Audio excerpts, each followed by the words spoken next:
You should be a masculine man, because everyone says, well, you should be harmless and virtuous. You shouldn't do anyone any harm.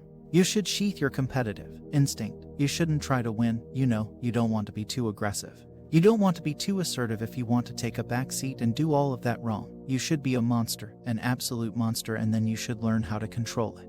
If you put yourself in a new situation, then new genes code for new proteins and build new neural structures and new nervous system structures. The same thing happens to some degree when you work out, right? Because your muscles are responding to the load, but your nervous system does that too. So you imagine that there's a lot of potentials you locked in your genetic code, and then if you put yourself in a new situation, then the stress that's the situation stress that's produced by that particular situation locks those genes and then builds new parts of you. So that's very cool, because who knows how much there is locked inside of you that I've ever met are a very dangerous man.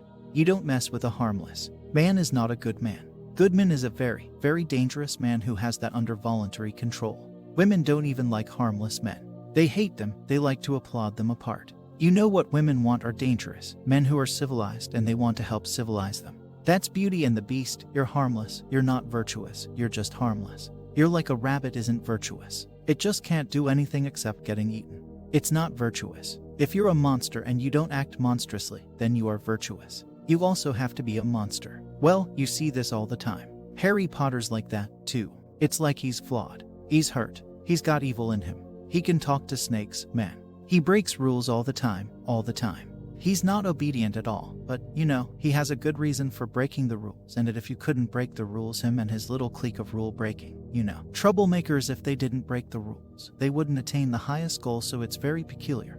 But it's a very, very common mythological notion. The hero has to be. The hero has to be a monster, but a controlled monster. Batman is like that, it's everywhere. It's, again in the Harry Potter stories, you see, he's touched by evil, right? He actually has a soul fragment that's embedded within him, that's as black as anything can possibly be. That's why he could talk to snakes, but without that, he wouldn't be able to have any victory. And that's exactly right psychologically. Unless you can think the way that an evil person thinks, then you're defenseless against them because they'll go places you can't imagine, and then they win. And so the best man I've met, I was interesting, even when I was in junior high and high school, because most of my friends dropped out, by the time the earth grade 10 thereabouts, and a lot of them were guys who develop physically. They're pretty powerful and they're just damn sick and put up their hand to go to the bathroom is like, they are not doing that anymore. One of my friends got kicked out when he sort of challenged the gym teacher, physically, and the gym teacher, he could do iron cross.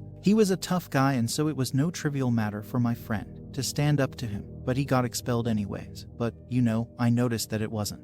It was often the kids whose character I admired that either quit or got expelled. And they were the tougher guys who were just sick and tired of following rules that didn't take into account their character. And then they go off and work in the oil rigs or whatever. You could do that. No bird at that time.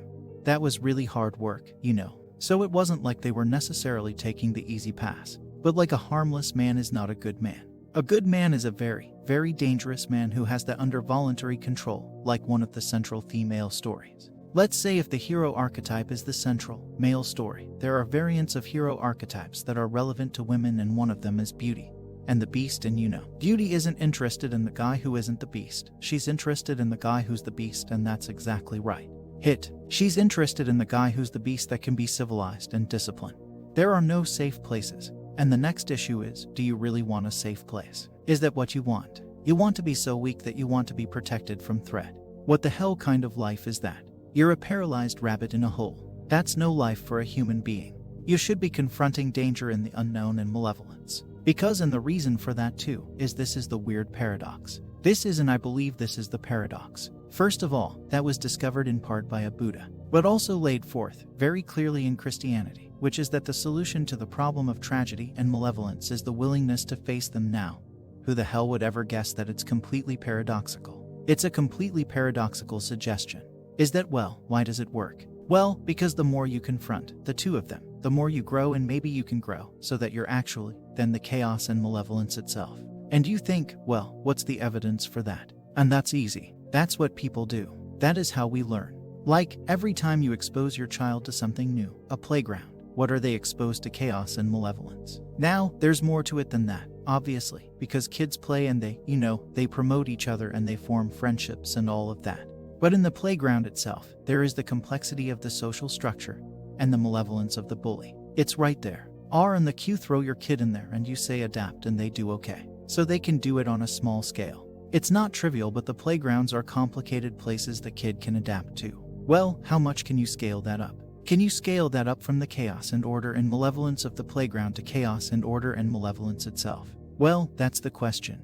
Well, I don't think there's any reason to answer that in the negative. So, because we don't know the full extent of the human being, and it is the problem that's worked out. So in the Buddhist story, for example, what happens after Buddha's world collapses in the same way that Adam and Eve's world collapses? It's a consequence of repetitive exposure to mortality and death that happens to Buddha as he realizes that the little protected city that his father made for him, the walled garden, it's exactly the same motif that's in this Adam and Eve story is fatally flawed. That kind of protection cannot exist, and he discovers that in pieces, right? This is exactly what happens to children, is that they go out, they discover a limit, they run back, and the parents can help them with the limit.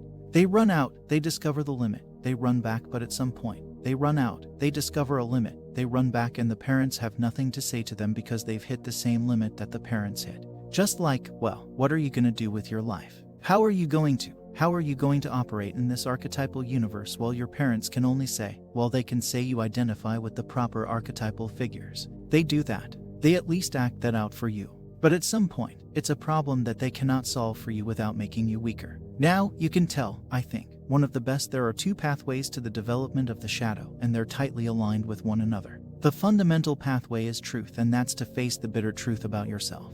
But to break that down more particularly, you might think about that as the capacity to observe your own resentment.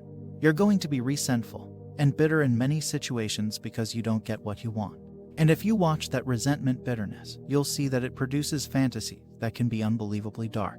And that can be very frightening, and you might not want to admit to yourself that you're actually capable of having fantasies like that, or impulses like that, or aggressive feelings like that. But the thing is that if those aggressive feelings and impulses and fantasies are integrated into your character, it's like you're opening up dialogue with a part of yourself that can be very forceful and strong and dangerous. And it's really useful to be dangerous. Because if you can be dangerous, you often have to be, and it's often weak people. For example, it's weak men, generally speaking, who harass women. You know that's a very, very common occurrence, and that's a violent act, but it's born out of weakness, not out of strength, that's for sure. And so anyways, you would tend to your resentment honestly, and you observe yourself and what you're actually like. You got to pay attention, as if you don't know yourself, as if you might harbor hidden devil.